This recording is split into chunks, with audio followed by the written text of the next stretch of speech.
پێشمایە کە ئیسلامەکانیان ئێستا لاداوە ئیسلامەکان زیاترە خوسێنەوە ئەگەر نەگەڕن و سەر منهەجەکە و سەر لەنەوە لە سفرەوە لە سفری لا ئیلاهە ئیلا الله و دەست پێ نەکەنەوە بەخوا قەسەم ساحەبی مەشروع نین ڕاستیان نەکرد لەگەڵ دینە ڕاستیان نەکرد لەگەڵ مسلمانانە زەریبەکەی ئەچێژن ئێستا زەلیلتر ئەبن زەعیفتر ئەبن تەهمیش کراون فڕێدرانە کەنارەوە وەکو مختارە درۆزنە مختار مۆرێکیان پێ لێدان کە دیموکراسیە پەرلەمان هەیە ڕێبازی دیموکراسی لە کوردستان هەیە هێنانەوەی ئیسلامەتی بەم ڕێگایەژە بێ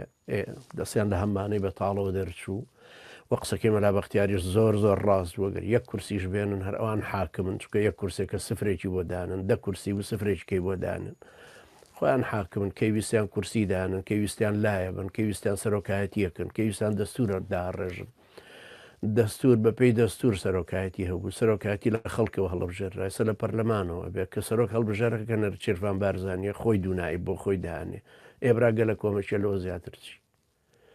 گەنجی سەر لە شێوا زۆرترە ئەنجا ئیدارەی ئەم تاغوتانە کە مسلمان نین دیموکراسی نین قەومی نین عەشایر نەماون ئەوە بزانم ئەمانە ئاڕاستەیکن کۆمەڵێ لەگاوچی و هەرزە و سەرسەری و خەڵکی چەورەی ناو بازار بێنی بیکەی بە حاکم بەسەر میلەتێکەوە ئەبێت چی ئاڕاستی چی بکە پێم ناڵی خۆی نەخوێنەوارە چۆنە هێڵە تۆ دکتۆرا وەرگری ئەجا دکتۆرا وەرگری دکتۆراکە لەم لاوە بە ئاستە بە تەزکی وەریەگری بۆ خۆ تۆ دکتۆرا لە زەڕایە ناهێنی تەلەبە وای لێ هاتووە لە کوردستان ئەگەر 3 ساعات بخوێنە وڵا پشتمان شکا مزاهەراکەن وڵا زۆرمان خوێندو لە کاتێکا لە یابان لە ئەڵمانیا لە تورکیا برا لەو پەنایەوە سەعات 9 مناڵە چێ بۆ مەکتەب سەعات 4 دێتەوە 4:30 بۆ 5 دێتەوە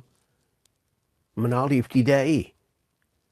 ئەمما خەڵک لە جامیعە وەندە ماندووە هەر ناپەڕژێتە سەرەوەی بخەوێ ئاڕاستەکردنی و خەڵکەش چۆنە ئەنجا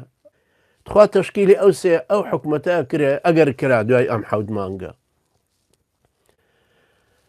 بە 3 گروپی عەلمانی پارتی وێچێتی و گۆڕانێک هەدە ئیسلامەکان 3 گروپنەوە قیمەتیان چی بوو هەر وەکو مەدخەلیەکان بڕنە کەنارەوە هیچ شتێکی تەسیری